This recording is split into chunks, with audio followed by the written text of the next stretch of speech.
I know that we're very excited about this event. We have a great panel with us, and this is one of the, this is actually the third event that we are organizing around a publication that IFPRI and IICA did jointly in terms of the road towards the WTO Ministerial Conference, the 12th one that it is coming next week, but in a couple of weeks, but with a perspective of Latin America and the Caribbean. So with this, I would like to give the floor to Manuel Otero, the Director General of EECA, to give some welcoming remarks. Thank you, Manuel. Muchas gracias, Valeria. Thank you very much, Valeria. Good morning, good afternoon to everyone. Very especially Anabel Gonzalez, DDG of the WTO, Gloria Abraham, Ambassador of Costa Rica with the WTO, Dr. David Laborde, Dr. Edwin IICA, very especially to the editors of the publication we will be commenting today. I'm referring to Valeria Piñeiro, Adriana Campos, and Martín Piñeiro, and all the specialists and experts that participated in preparing this document. I would also like to thank, through Annabelle, all member countries of the WTO for the annual renewal of a condition that allows IICA to be an observer with this prestigious organization. First of all, I have to say that the publication joins efforts between IFPRI and IICA, and it comes at a very special time where the results on the Food Systems Summit 2021 at the United Nations highlight the importance of international trade for the proper functioning of food systems and agri-food systems. And it is the only way to ensure food security, nutritional security, and of course, environmental sustainability throughout the globe. In this context, and knowing how important international trade is to strengthening and enhancing our agri-food systems, ministers of agriculture of the Americas, who are my bosses, have agreed to jointly position this very important message in the summit. In the recent ministerial conference of ministers of agriculture of the Americas, held on the 1st and 2nd of September, all 34 member countries approved a document with the main messages towards the UN Summit on Food Systems from the perspective of agriculture in the Americas. That document synthesizes 16 key messages that show the leading role that the Americas have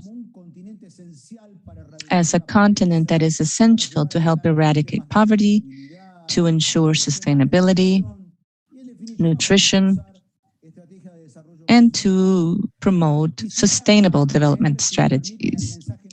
If you allow me, I will read message 4, one of the 16 takeaways endorsed by the ministers, which states open, transparent, and foreseeable international trade is essential for an efficient world trade system, and it has to be guided through multilateral negotiations to promote tariff and non-tariff barriers. And it is essential that the multilateral system play a role that is increasingly active to limit and reduce distortions to trade and production, and to ensure that sanitary and phytosanitary measures are applied as long as they are science-based. Precisely because of this, we say that agri-food systems and trade, especially from the perspective of Latin American Caribbean countries, have a strategic role in global food security, especially thinking about post-pandemic times. There are statistics supporting what I'm saying. For example, that agri-food exports in these countries represent 14.3% of all agri-food exports and one part of total exports of the region. Of course, I have to clarify that in our continent, we have large exporters, especially countries in Mercosur, the southern cone, but there's also others such as Costa Rica, Ecuador, net exporters. But we also have other countries that are large importers. For example, the countries of the Caribbean and some countries in Central America, El Salvador and Venezuela. During the pandemic, the statistics we have created here at IICA show that agri-food trade in the region was more than general trade of goods. This means it is a resilient sector. According to our statistics, while exports of goods fell 9.1%, exports of agri-foods throughout 2020 increased 2.7%. 86% of exports are focused on a few markets, and that's something we need to correct. We have very little trade within our own bloc, only 14%. That is too low if we compare it with exports in the EU, in intra-bloc exports there that are over 60%. And our exports are limited to a reduced number of products, and generally they have little added value. So evidently we have a big challenge, and that means we need to increase our presence in international and regional markets and contribute to the supply of healthy, nutritional, and safe foods that are produced following adequate environmental management practices in the context of recovery after the COVID-19 pandemic, with an increase worldwide of agri-foods and agri-food products for the coming year. So we have big challenges ahead of us, and to enhance the strategic role of trade in Latin America and the Caribbean, and to ensure the development of sustainable agri-food systems and the protection of global and regional chains, countries have to renew cooperation. We need, in this situation, more and better cooperation. And I'm sure this will lead then to a better dynamics for trade. For that, all countries should actively participate in the upcoming 12th Ministerial Conference in order to progress and hopefully achieve results such as access to markets, focusing on restrictions to exports and special safeguard mechanisms. Therefore, the document presented today, I am sure, will certainly help and show the efforts between IFPRI and IICA, and it will provide ideas and reflections on the main topics to be treated in the ministerial conference, and I am sure it will serve as important input for the countries in the region in the multilateral negotiations at the WTO. Hopefully, we will reinforce the key role of agricultural trade in our region in the transformation of agri-food systems. Thank you very much for the possibility of participating, and warm embrace from Costa Rica. Thank you very much, Dr. Otero, for this introduction, which gives perfect context for this event. So today we're going to have a very great panel that will help us understand and highlight some of the main issues going into the 12th Ministerial Conference that will be held in Geneva in less than a month. So the format for today's event is going to be to have a conversation between the panel and myself first, and then we will open the floor for a Q&A. So please, if you have any questions, you can just write them in the chat box, even in YouTube or in Facebook, whatever you're listening to us today. But before we start, I would like to really thank not only IICA, but FAO, Bolsa de Cereales de Buenos Aires, INAI, Grupo GPS, and all the collaborators that actually contributed to this book. Without them, we couldn't have done something like that. And then I just wanted to highlight the fact that this is the second book we published. The first one was done around the 11th Ministerial Conference that was held in Buenos Aires. And again, we really wanted to bring the key issues that are here right now with us, with the idea to help create some dialogue between the countries and all the stakeholders. So before we start, I would like just to give a little introduction to our panelists. So first, you already saw Dr. Otero. He worked for 10 years in the Argentine Civil Service as an agricultural attaché in Washington, D.C., and later as Vice President of the National Institute of Agricultural Technology. His career at IICA spans 25 years, during which he has held prominent positions. He has experience in topics such as science and technology, trade and agricultural health, institutional strengthening, and international cooperation. He has shown an special inclination from projects related to territorial development and family farming. We also have with us Ambassador Gloria Abraham Peralta, Ambassador of Costa Rica to the WTO, and Chair of the Special Session for the WTO Committee of Agriculture. Dr. Abraham holds a master's degree in sociology and a doctorate in sociology with emphasis on development economics from the University of Toulouse in France. She was Minister of Agriculture and Livestock of Costa Rica from 2010 to 2014. She has worked also in different international organizations, including UNDP, the World Bank, and IICA, where she held positions such as representative technical specialist in international cooperation, public policies, and agricultural trade. Also with us, we have Dr. Edwini Kessi. He is the director of the Agricultural and Commodities Division from the WTO. He has a doctorate degree in law from the University of Technology in Australia. He has been a staff member of the WTO since January 1995. And Dr. Kessi has participated in many international conferences on international trade and written a number of articles on international trade issues. His principal areas of interest are regional integration, agriculture, trade and development, and dispute settlement. We have also Dr. David Laborde. He joined IFPRI in Washington, D.C. in 2007.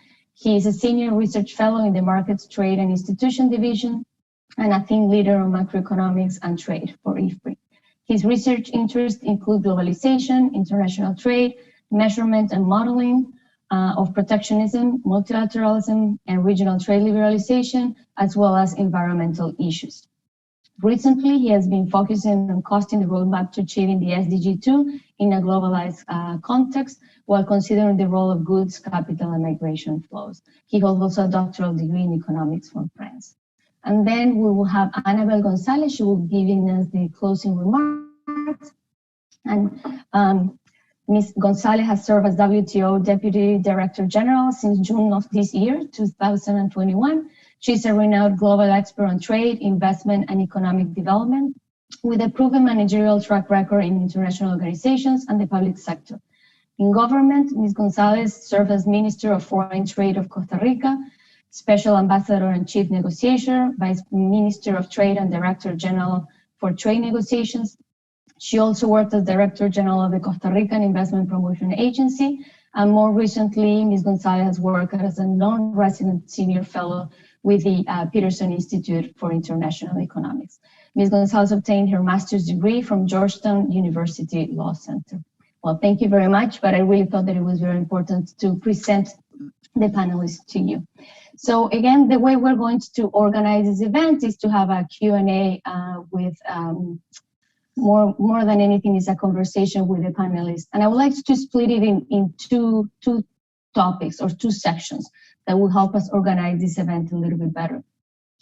So the first one will be related with COVID-19. So one of the main lessons that have come out of the COVID-19 experience is the importance of global trade and the need for collective action, not only to establish a clear and feasible set of rules and disciplines to organize global trade, but also to facilitate and promote collaboration at the global level to respond to a series of new issues such as climate change and human health, which are emerging from the growing interdependence of all nations. So I would like to start with Ambassador Abraham Peralta. Given this, with the COVID-19 crisis, countries have been imposing new trade restrictions and export bans. How has this issue have been addressed in the WTO Committee on Agriculture? Is there anything that you can tell us about your experience in the last 2 years? Thank you very much. Muchas gracias, Valeria, y muchas gracias. Thank you very much, Valeria. Thank you very much, IICA. Thank you, IFPRI, for organizing this event and for also providing and developing this book. This book has very important lessons that without doubt will guide many of the discussions in the region. Before answering your question specifically, which I believe is a very important question regarding restrictions to imports in the context of COVID-19, I would like to point out one thing, since this is an event that focuses on the perspective of Latin America and the Caribbean in preparation for the ministerial conference.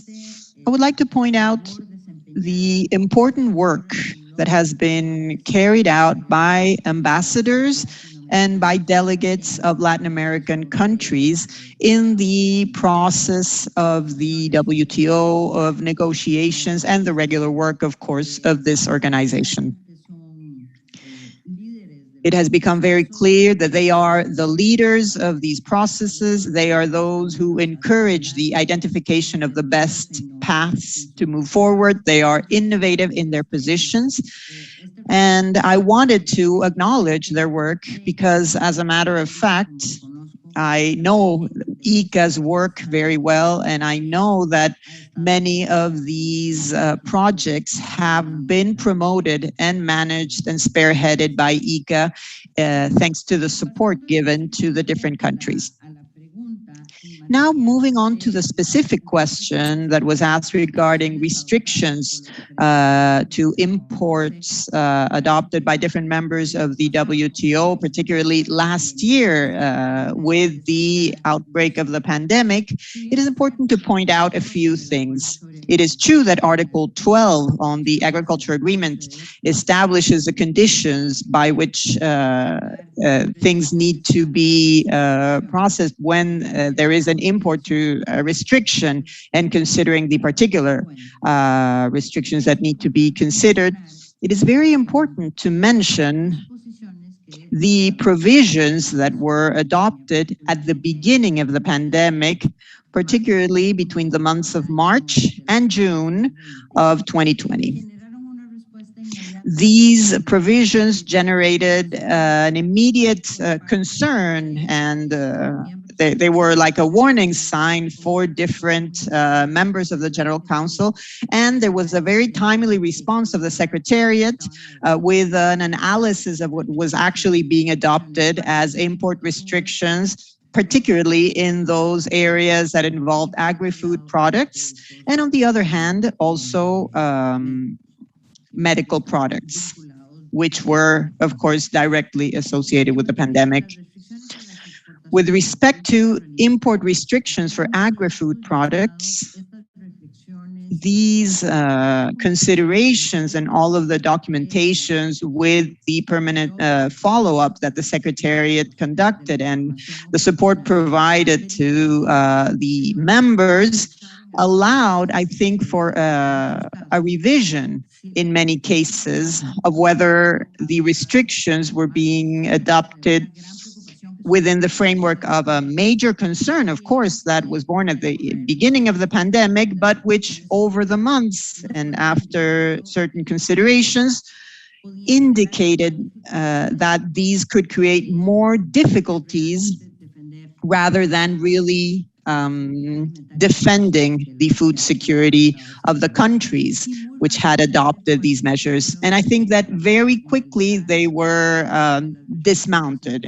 Most of the import restrictions which had to do with agri-food products were very short term. They were adopted for a very short term. And by the end of last year, there had been a considerable modification of these restrictions. So I think that in a way, this generated certain signs of alert that were observed within this framework, and they were observed by net importers of food, which would have an immediate impact of these measures that were adopted.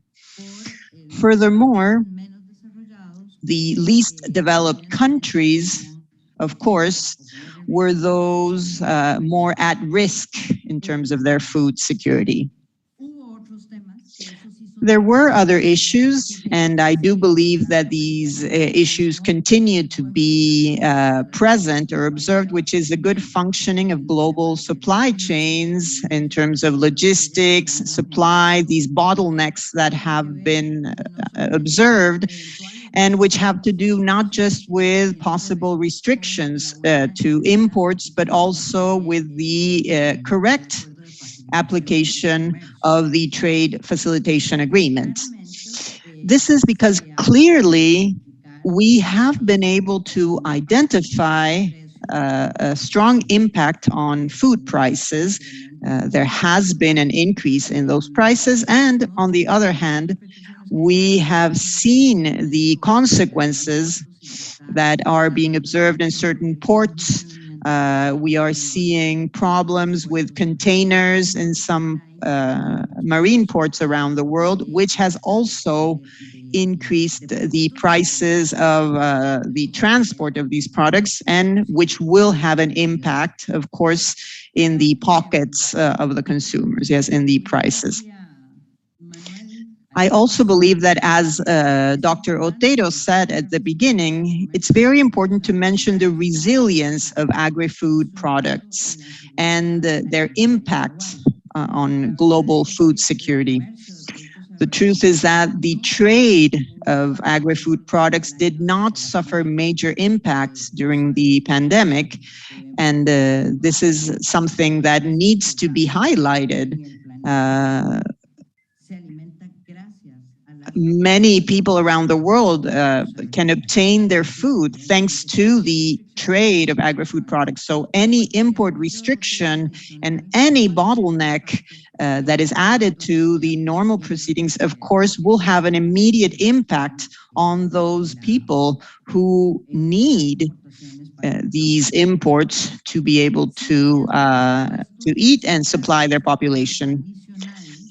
An additional topic that is related and that needs to be mentioned in relation to import restrictions is a priority topic within the framework of the WTO, and that is to improve information transparency in this regard. I think that we are focusing on this and on agriculture negotiations in order to reduce to a minimum the impacts caused by import restrictions, particularly in regards to price volatility, because this can have an impact on food security of importing countries, and to comply with notification requirements. And this is all part of the negotiation agenda. What have we done within the Agriculture Committee? What has been done within this committee is to analyze the different circumstances and conditions, and we have promoted consultations between the different members in order to reach agreements when there is a strong impact of these restrictions in the functioning, in the proper functioning of supply chains. This is all I wanted to say, but I also wanted to mention the fact that these restrictions that are sometimes adopted and notified within the framework of the agreement of agriculture are not only these measures, but there are other measures that have been also present in specific committees of the WTO, including health measures that are adopted and which actually become import restrictions or export restrictions, depending on what perspective one is applying. So I think this is very important also, because sanitary measures can become restrictions. Thank you very much, Valeria. This is all. Thank you very much, Madam Ambassador. I think that fantastic how you presented the idea of having transparency, how that will translate or affect volatility, prices, and hence food security at the very end. So that's a very important issue there. And with this, I would like to give thought to David Laborde, and I actually want to emphasize a little bit of what Ambassador Abraham just mentioned, but thinking more in what's next. So is agricultural trade ready for a recovery after COVID-19 pandemic? What is expected in terms of trade growth? What are the prospects in the short term? And last, what is your take about cooperation and investment to reactivate the world economy? Thank you very much, David. Thank you, Valeria, and thank you everyone for being with us today. As it has just been discussed by the ambassador, I think that agriculture trade has been very resilient during the crisis in itself. We have seen some disruption, in particular value chain, but overall, the agricultural food system has continued to operate thanks to the private sector that has developed solutions, but also thanks to policymakers that overall have tried to facilitate it because they have understood that agricultural trade plays a critical role in food security. So on one hand, even if some countries have, as in the past, tried to put some export restriction last year, they have been removed relatively quickly. And they have been very limited in scope compared to what we have seen more than 10 years ago during the food price crisis. And in terms of logistics, people have tried also to facilitate things as much as possible. So actually last year was, even on some commodity, a record year in terms of trade. Because yes, there is this need, and the fact that if you facilitate trade, even in the middle of crisis, things can go pretty well. While overall services, trade in services have fallen significantly, and overall trade has fallen by more than 5% in volume last year. In terms of value, of course, agricultural prices last year were a bit weak in some cases, but as we said, overall, very resilient trade. Even if, and maybe want to make this clarification, we have seen some commodities obviously strongly impacted. Coffee trade was declining last year because coffee is also linked to how people consume this. So people, if they don't go in the street, they don't go to a coffee place, they don't go to restaurant, you have some commodities that have been significantly impacted. So for some countries, actually there was an issue. Or similarly, when you export a perishable product like fruits, tropical fruits, especially in Africa, the disruption in the air transportation has actually increased the cost to export, and in some cases, even as just forbid export, leading to more waste and things like this. So you see a relatively nice picture to start with some challenges, and therefore, this year we have this continuation. So strong demand actually in Asia has pushed demand for many commodities up, and that's why actually prices have, I will not say skyrocketed, but very strong increase this year on many commodities. But supply as follows. So meaning if you look at the supply of dairy product, the supply of key grains and cereals, some fear that people had about the supply coming from Brazil due to the drought, actually for most key staples, that will have basically no impact. And we still expect basically in the new marketing year, Brazil to do record export in soybean and things like this. So the supply is there. And once again, I will make maybe one or two qualification. And the demand has, in particular in Asia, rebounded fastly. So we are going to see this continuation. Now, this year, we see some value chain that actually are a bit disrupted, in particular on oilseed and palm oil. For example, in Malaysia, where Malaysia rely a lot on migrant workers. And due to the health crisis, if people cannot move, then you start to create this shortage of labor. And in other parts of the world, we have seen also that, especially for many horticulture products that use a international migrant workforce, that was also a problem. So you see, if you want to trade, you need to produce something and you need to have demand. And similarly, in terms of demand, clearly it will depend how the recovery will take place across the different continents. Here we may have some lasting effect of the economic crisis in terms of growth. For example, in Africa, Asia seems to restart very fast. So, you know, where the demand will be, we still have some worries, and it will depend about how long this health crisis can continue if there is no resolution and large vaccination in some of the developing countries that can really hinder their economic growth. Because if there is no economic growth, there is no demand. If there is no demand, there is no trade. So things here are interlinked. But maybe I will move now on the trade cost aspect of it, because you see, if we have a supply and if we have a demand, normally trade should continue. And we just have to be careful about how trade cost is going to be impacted by the crisis now and tomorrow. So of course, we see that in terms of international transportation, there was some bottleneck in terms of logistics, but also in terms of the fleet. The energy prices have soared, so the cost of trading has soared. But I would say that structural driver that markets should be able to address. Now we have to be a bit careful about what will be the broader policy response to the crisis. As we said last year, we have seen efforts to not make the situation worse. This year, we start to see actually countries, in some cases, even cutting their tariffs, like India on vegetable oil, to compensate the rise in world markets. But here you have these vicious circles of having trade policy that are cyclical. You know, they basically amplify the movement on the world market and try to insulate their own economy. And that's something, obviously, with transparency and more coordination, we should clearly avoid.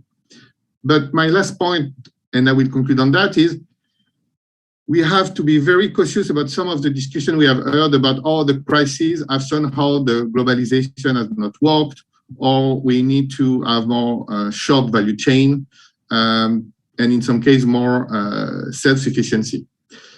I mean, everyone is entitled to have his own opinion. The key thing is right now, and as I've just said, international food trade value chain have been very resilient, and in many cases have been more resilient than short one. We have seen disruption in the food system last year, but it was in many cases doing 200 kilometers with trucks that were blocked to access some cities, or to not have workers able to work either in the street to sell the food or in the field to gather the food. But that's not linked to trade, you know. That's other drivers, and if we see this narrative, or you know, global or regional value chain are dangerous and uncertain, when we want to have more domestic production at home, that's where we have just to be cautious, because evidence are not there. Yeah, there's a lot of talk about it, but most of the evidence point to the contrary.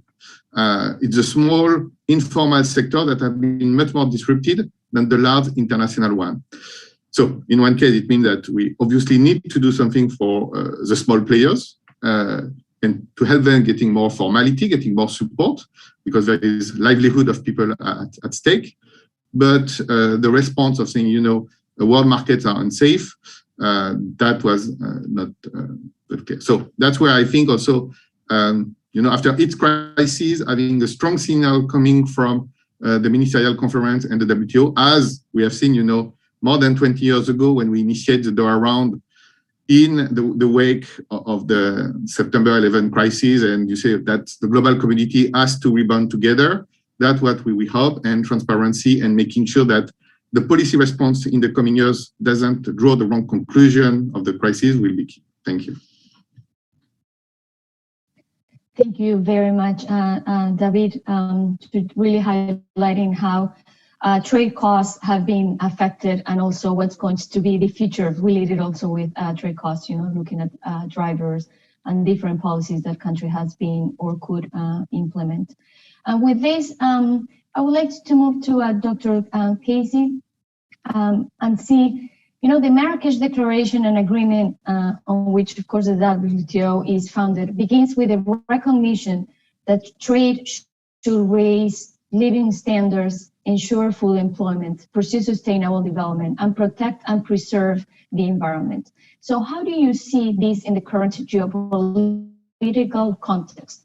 And what are the challenges you see and opportunities as well going into the 12th ministerial? Thank you. Thank you very much, Valeria, and also thanks to IICA for inviting me, the WTO, to participate in this meeting. I think we have a long history of collaboration with IICA, and I think my colleagues and myself, we personally welcome the close collaboration between our two institutions. Now, regarding the preamble, I think these are very lofty goals, and I do think that all WTO members share those goals. And if you look at the history, I think trade has been a force for good in terms of lifting so many millions of people out of absolute poverty. Having said that, though, I think there's still the debate as to whether all countries have actually benefited from trade. These developed countries, about 46 of them, their share in world trade is less than 1%, about 0.8%. And there are questions as to whether the multilateral trading system is fair and whether the system actually benefits all countries or only a select few, the advanced countries and a few developing countries.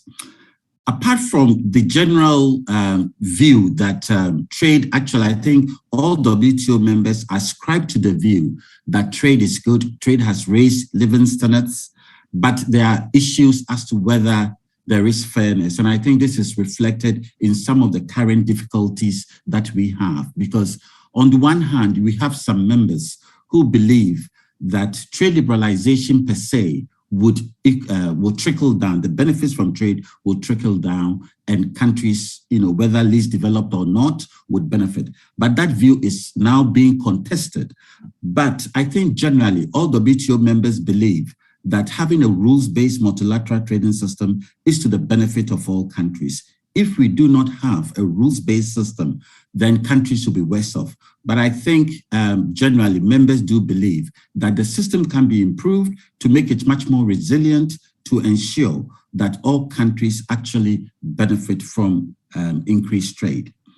Now, in terms of the challenges and opportunities, it's a very difficult issue. There are challenges, and I think, we have barely 3 weeks, but no one can tell you definitively whether we are going to achieve credible results or respectable results at MC12. For now, the WTO members had basically indicated that they would like to see results in 3 main areas. My chair, Gloria, has already spoken about agriculture. There's also fisheries negotiations and trade and health as well.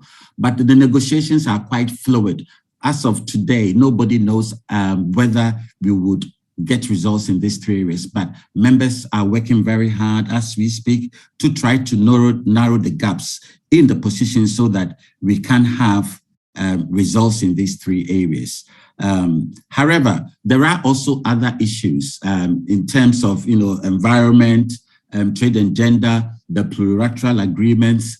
There has been progress across the board, but there are some few issues where I think members, once they are able to resolve these issues, then we should be able to get a credible outcome. For example, in the area of agriculture, the key to unlocking progress would be in the area of domestic support and public stockholding. If we are able to resolve these 2 issues, then I do believe that we can get a credible outcome on agriculture at MC12. On fisheries, the key is to find acceptable special and differential treatment provisions, which would also at the same time ensure the broader goal of having sustainability of our oceans. So this is the key in terms of having effective disciplines which would meet the goal in SDG 14.6, and at the same time making sure that the special and differential treatment which is given to developing countries do not undermine the overall objective or the overarching objective of ensuring sustainability of our oceans. So these are very difficult goals, very competing goals, but I think with flexibility on both sides, we should be able to have agreements which would actually strengthen the WTO going forward. On the trade and health, I think good progress has been made in terms of the areas, because there are two tracks. On one hand, we have the General Council track under Ambassador Walker. My understanding is that he intends to have his recommendations ready by the 18th of November or thereabouts, where it will cover issues like export restrictions, regulatory cooperation among countries. But the key issue is the TRIPS waiver, which is being handled separately by the TRIPS Council. There are some members who have made a link between the work which is being done by the facilitator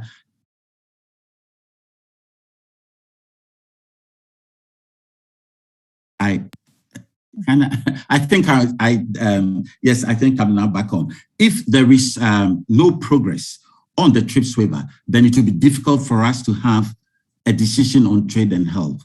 But this is very fluid. As I said, 3 weeks. But in the remaining 3 weeks, I think there would be a lot of work being done to ensure that we do get respectable agreements in these areas.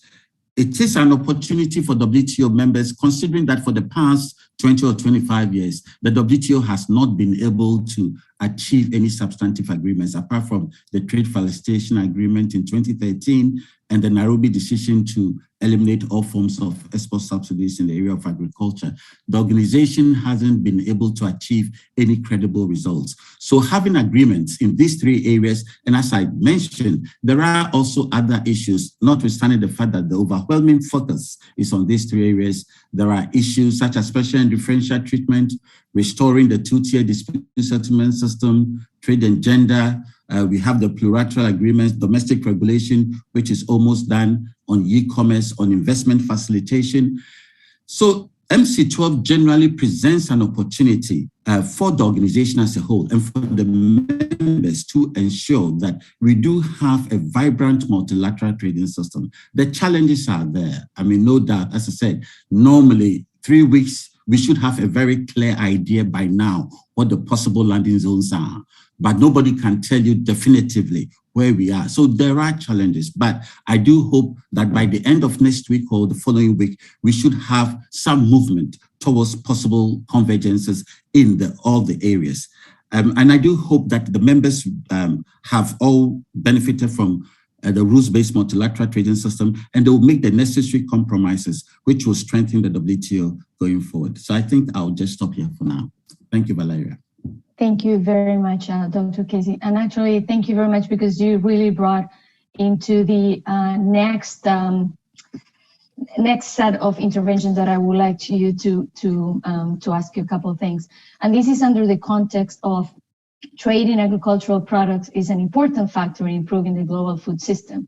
Trade policies should support countries' objective to ensure a sustainable diet, which is affordable but also accessible, by working with the existing trade rules to create better outcomes for nutrition, while not disregarding the relationship between trade and the environment.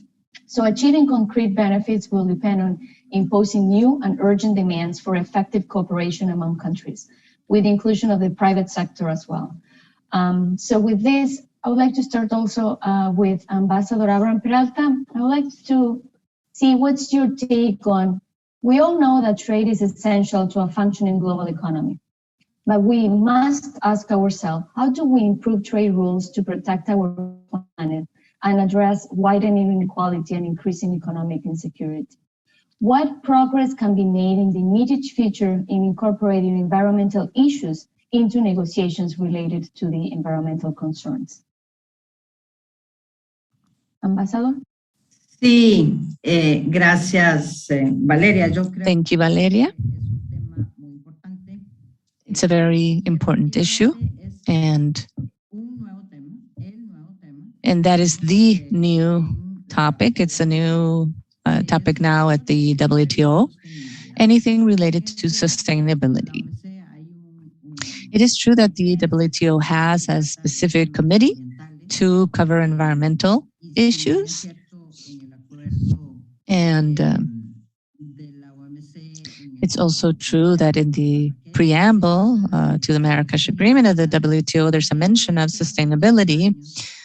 The truth is, 2 years ago, a group of countries coordinated by Costa Rica and Canada have been working on sustainability from the perspective of integrating these two variables that are important and are closely linked, but to date have been treated separately in silos. Environmental and sustainability issues have been considered in the framework of COP meetings, and the WTO has worked more in terms of trade agreements. However, we all know that both matters are vital for proper functioning of the worldwide economy. So part of this initiative,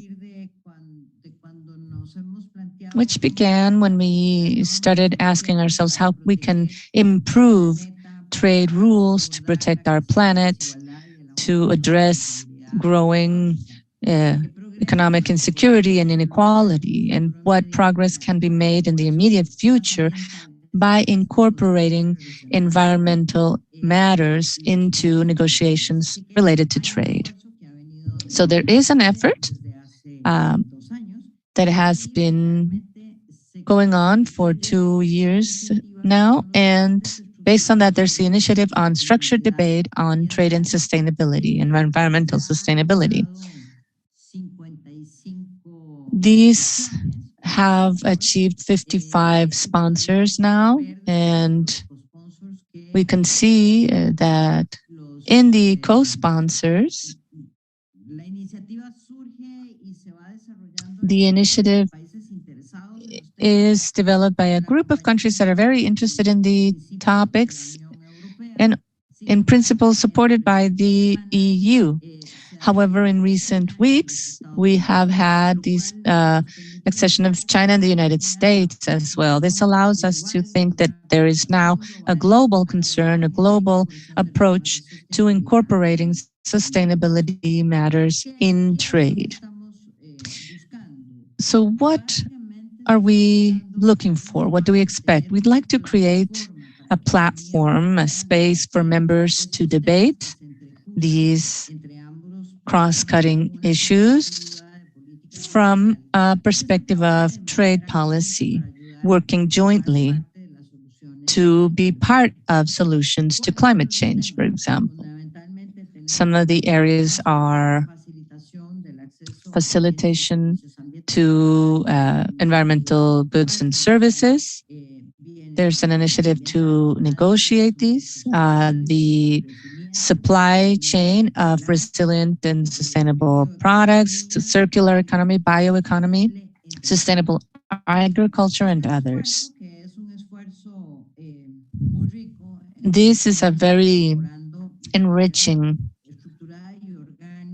perspective that organically and structurally includes all these initiatives in a centralized perspective. And it is also joined to other initiatives such as plastic production. And it's working with the same structure and framework, a group of members who are interested. And many of us work on both. The TESDI members are also members of the Plastic Pollution group. And so this, of course, leads to synergies.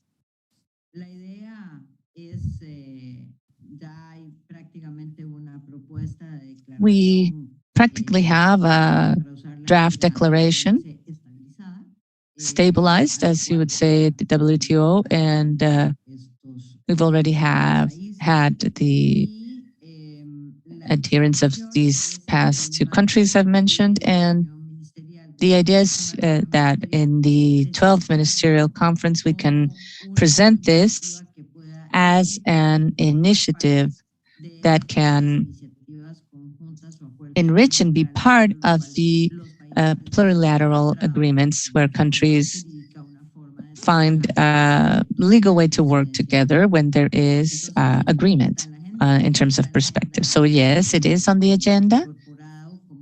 It's incorporated as a general concern. And to close, to try and ensure there's greater convergence. Thank you very much, Ambassador. I like that comment. So related with what Ambassador Abram just mentioned, how do you see the WTO promoting greener trade? And more than anything, what's the role of domestic support into all this? Thank you. Yes, thanks a lot. I will start by saying that, it's a question for the WTO and the question about greener trade, because countries on their own may not have been able to enforce greener production and greener consumption.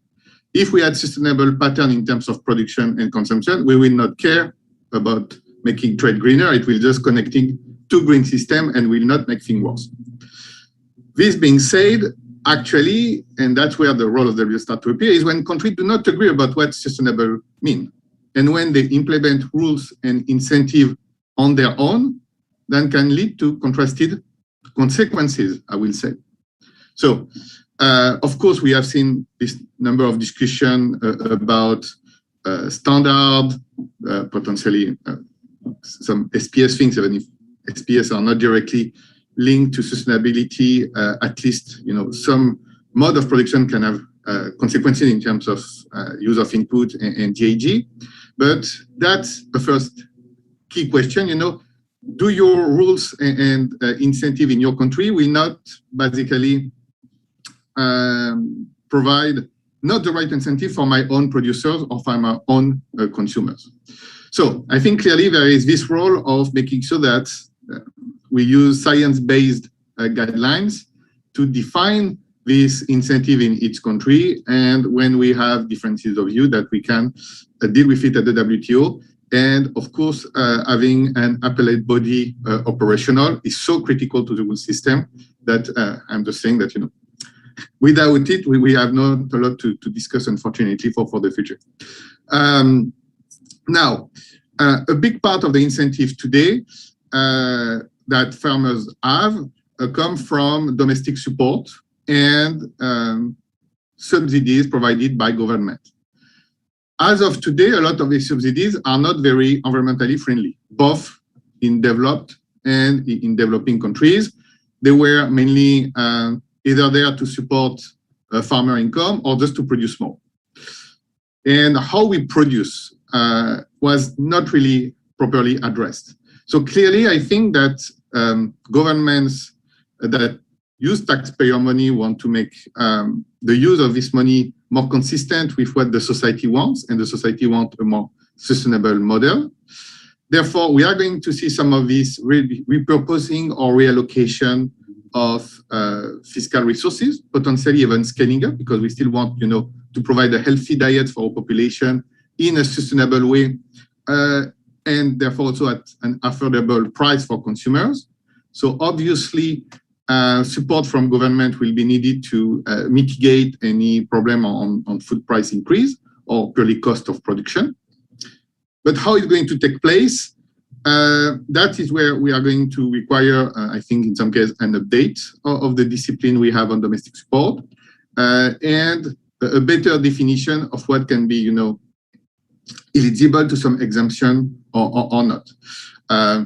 Because what we don't want to see is a system where everything you do will be labeled as we do it for sustainability, therefore is green box, and therefore some of the fairness issue that was discussed previously during the call we raise up, because some countries have money to spend when some other countries have less money to spend and actually want to use the global markets to both develop their economy and contribute based on their comparative advantage to a better allocation of production on the globe.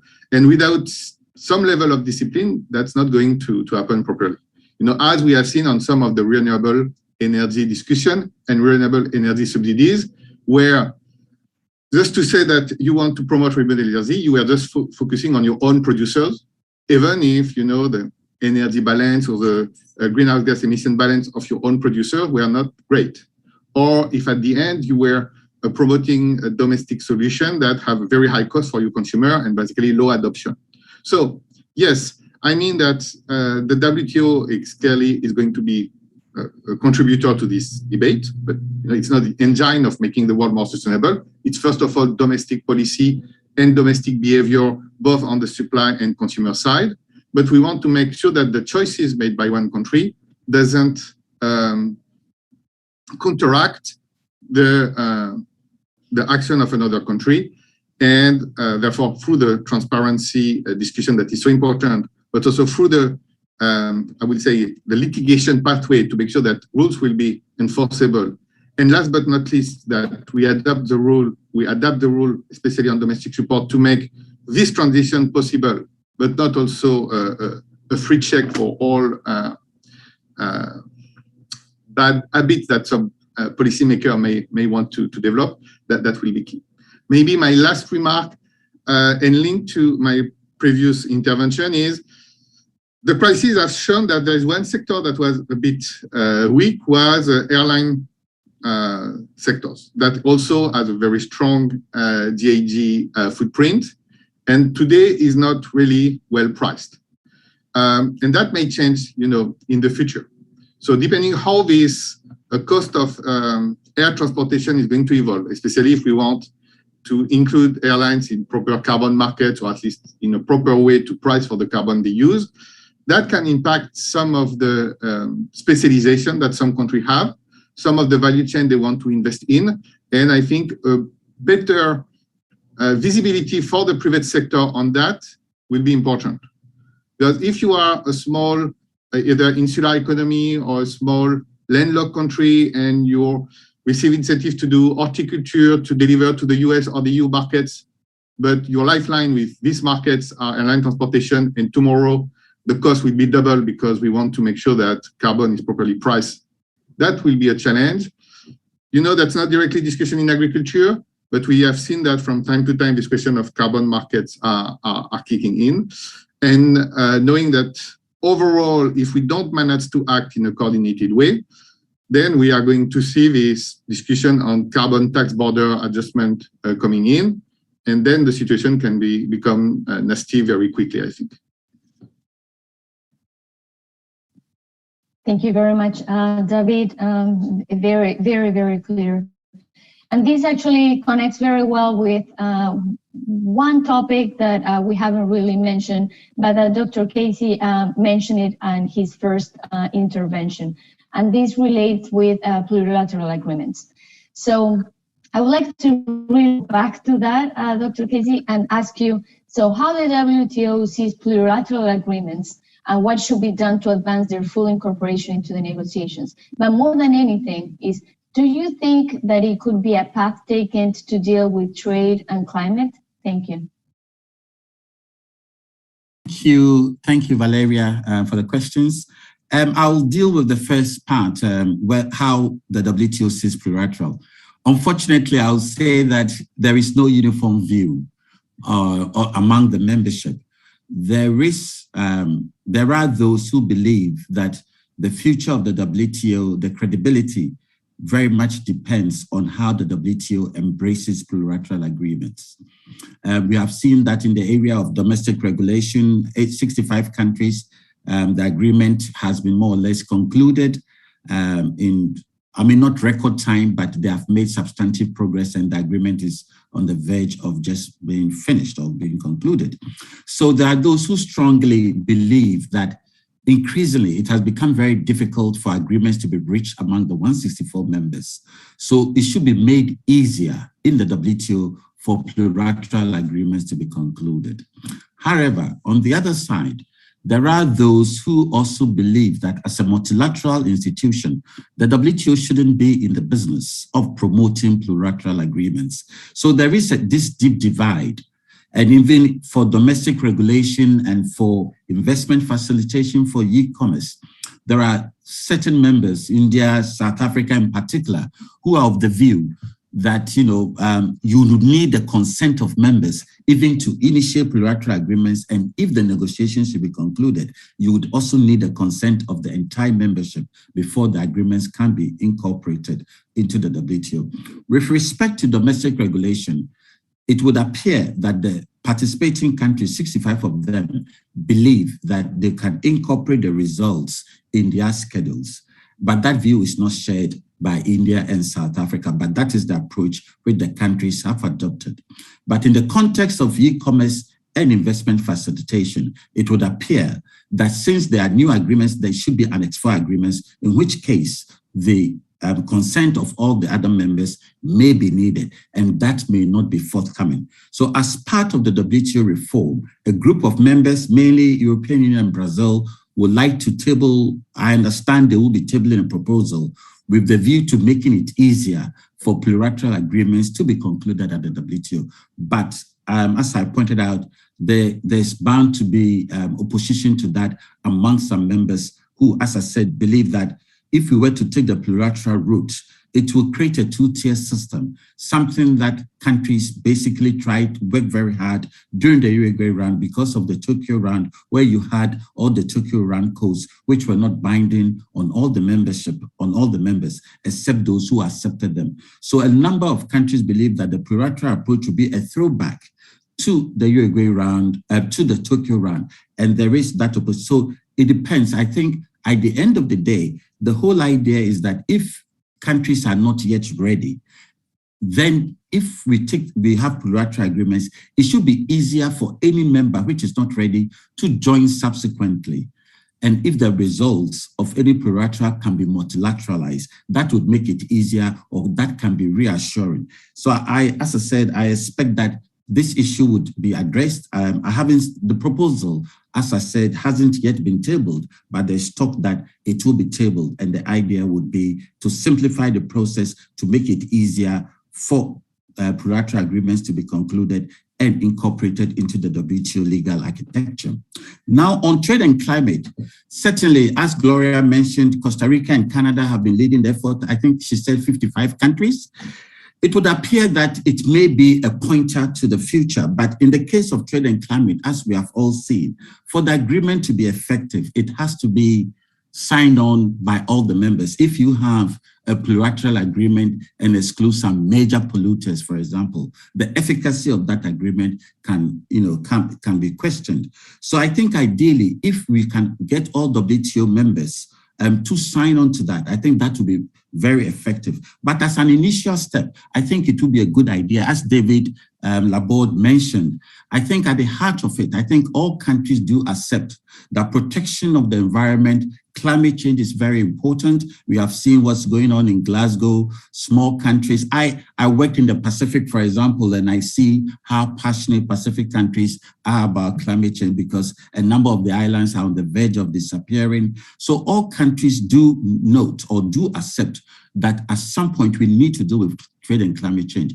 But the critical issue is to ensure that policies which are adopted by members do not become a disguised restriction on trade. I think that is where the challenge is. So I would say that it could be a pointer in terms of as a first step, but broader efforts should be made to reach out to all the other countries, and by addressing the sensitivities of countries, reassuring countries that they are not being used merely to disguise trade. I think we would be able to convince a number of countries which currently have reservations that in the medium to long term, it will be in their own interest to embrace a robust WTO work program on trade and climate change. But definitely, I think the plurilateral approach will be a first step, but we will need to make sure that if we want to have an effective agreement, then all WTO members, particularly the key countries or key countries whose food carbon imprint would leave lasting damage or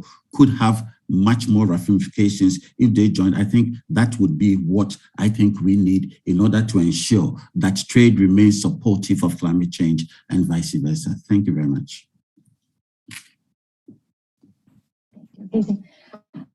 And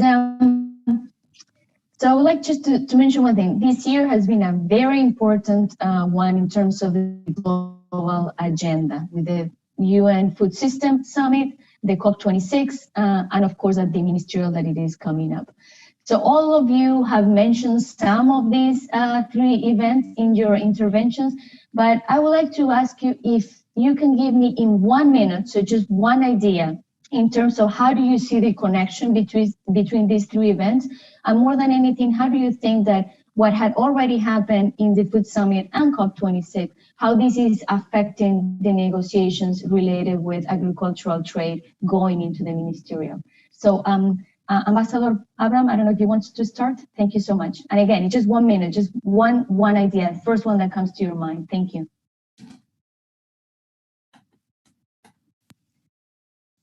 Sí, gracias, Valeria. Thank you very much, Valeria. I think that it's very important to point out that what these events have in common, the search to strengthen the multilateral system. This is in order to tackle a series of concerns that the countries have, which cannot be dealt with individually because that is not the road ahead. Thank you very much. Dr. Laborde? Yes, similarly, I think that we have this clear feeling that we are on one planet. Food systems are diverse, but international trade is linking them. And we will not find, local solution to global problems only without strong coordination. Topic here. And maybe just to say that, yes, we have very rich people on Earth that maybe eat too much, but we have also still 800 million of people that are not eating enough. And how we distribute this or access to food, the affordability of food, and the use of natural resources is a collective action problem, and we need a collective action solution. Thank you very much. Dr. Casey? I think certainly the Food System Summit, COP26, and the upcoming WTO Ministerial Conference have all underlined the importance of the interface between trade and climate change. And I think this is something which is needed. I think before these events, there are those who thought that there is more time. A number of the WTO members wanted to focus on the conventional issues. But I think this has placed the membership on notice that they'll need to wake up and address this issue. We have already seen that in regional trade agreements. And what is needed is that the multilateral trading system or the multilateral trade rules shouldn't lag behind what is being done at the regional level. So I think the linkage is the fact that it has highlighted the urgent need for WTO members to start working and having disciplines which will be broadly acceptable to all. Thank you. Thank you very much. And before ending this interesting conversation and giving the floor to Anabel Gonzalez for the concluding remarks, I would like to see if Ambassador Abraham Peralta could share with us the latest discussions that has been going on in the Committee of Agriculture. Again, the latest advances in the negotiations done by countries, if you would like to share something with us. Thank you very much.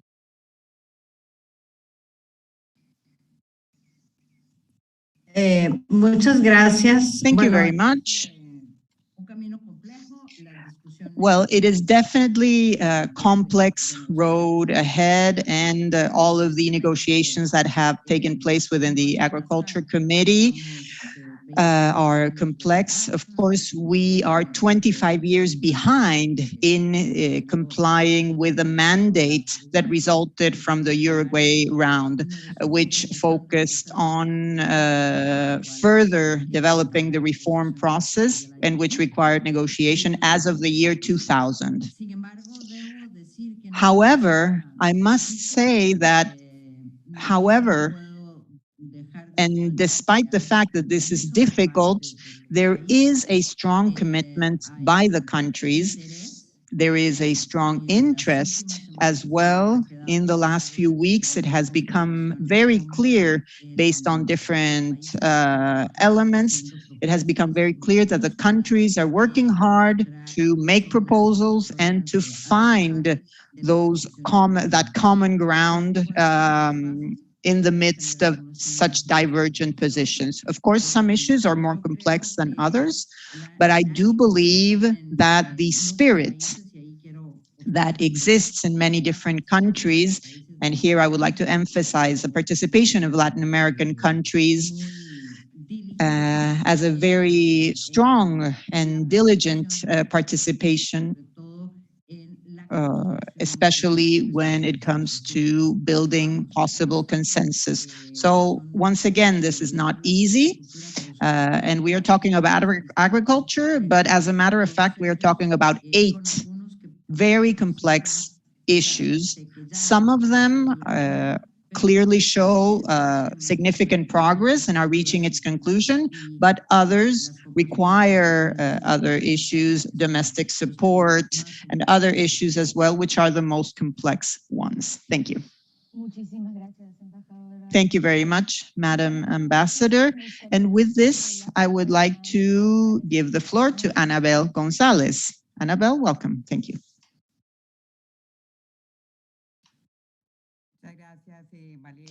Thank you very much, Valeria. Thank you very much to all the participants of this panel.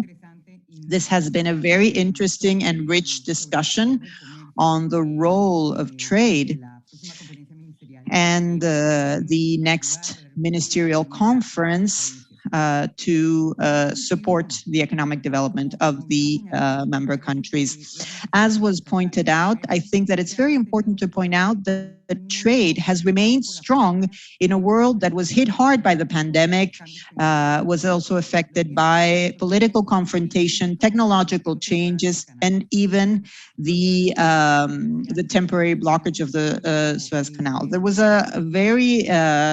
a projection of a 30% increase in the volume of trade in the previous year, and it actually went the other way. It was the opposite trend. And within these divergent trends, the last projections of the WTO expect that trade will increase by 9% in 2021. The trade in services, especially those most affected by the pandemic, has recovered, but only partially. But within this context, most of the supply chains have shown resilience, even in those sectors that have to do with food and health. It is also true that the road towards recovery continues to be bumpy and uncertain. There is a huge amount of risks and dangers. Right now, we are facing with unequal access to vaccines, but also problems in the ports, the increase in transportation costs, the intensification of climate change events, the increase in poverty and inequality. All of these limit the capacity of trade to foster recovery. These same risks could also exacerbate commercial pressures, thus deteriorating investment and trade environments and depriving people, especially in those least developed countries, from the opportunities that they need to preserve their health and to make a living for them and for their families. All of the regulations of the WTO have protected the world from very detrimental measures. The restrictions to food imports in the first days of the pandemic were mostly lifted, and this avoided a domino effect, as has happened in the past. Although there are still bottlenecks, many of them have been solved and many countries have taken measures to facilitate trade. Countries continue to resort to the WTO to solve their disputes, even though there are certain complexities, and these measures, although they are imperfect, they have provided transparency to the process. I believe that it is also important to improve international cooperation at a multilateral level. And for example, this includes the distribution of vaccines, how to reach everyone quickly. And the inputs and the vaccine doses cannot face excessive bureaucracy or restrictions. How can governments manage the adverse effects of support, especially in the agricultural field? This has to be fully clarified in the regulations in this regard. How can commercial opportunities regarding e-commerce benefit those who are involved? How can digitalization improve and benefit the different countries? How can the transition towards zero emissions take place? How can we focus on climate change without affecting the trade in these different countries? The problems that will happen in the future can only be solved with global solutions, and the impact, of course, that the national constructive initiatives would be multiplied with cooperation and international agreements regarding this issue and other key issues related with trade. Even when the arguments in favor of having an agreed trade action, of course, implementing this is complex. At a worldwide level, there are major changes involving geopolitical competition, and this makes for a complicated scenario. So I think that acknowledging that dialogue and WTO negotiations could help solve some issues, some of these issues, and establish the regulations for dispute settlement, among others, could create a favorable environment for better agreements. And the same thing goes with binding mechanisms for dispute settlements. It is important to acknowledge the fact that today, not making a commitment could hinder and could make the process in the future more difficult.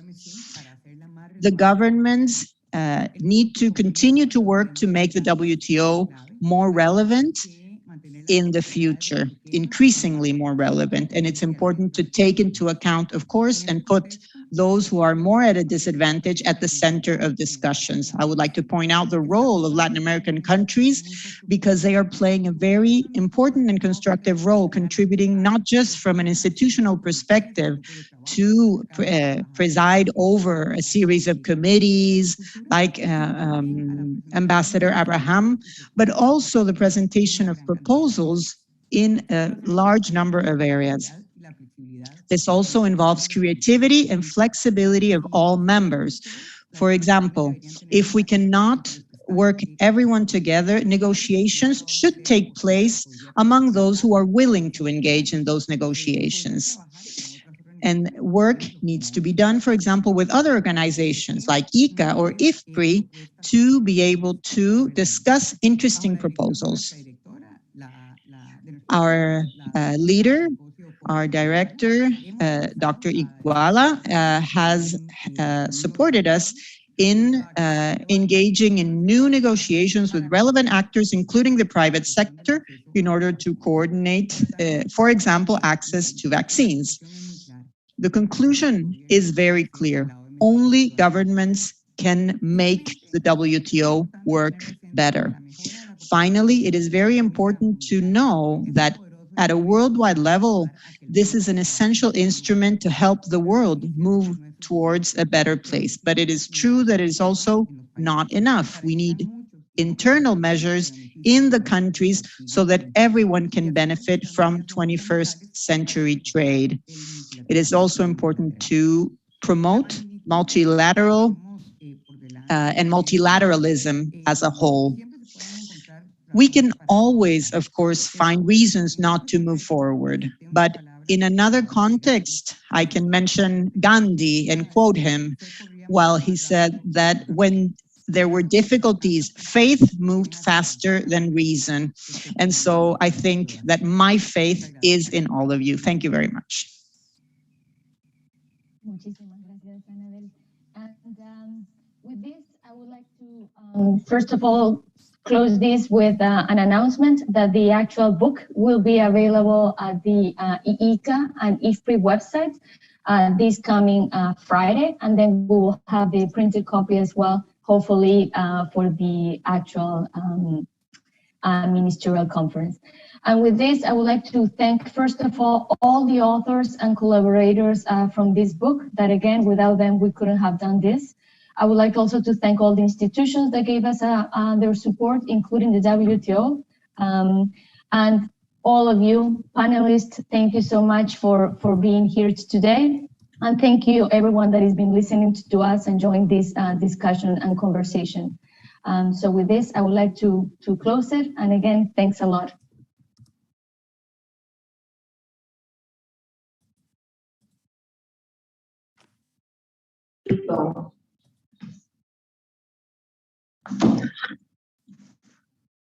Bye, everybody. All right, I think we can unmute ourselves. Hopefully it's all done. So thank you, Hasta luego, Martín. everyone. Un abrazo. Gloria, fue un gusto verlos a todos. Igualmente, Valeria. Thanks,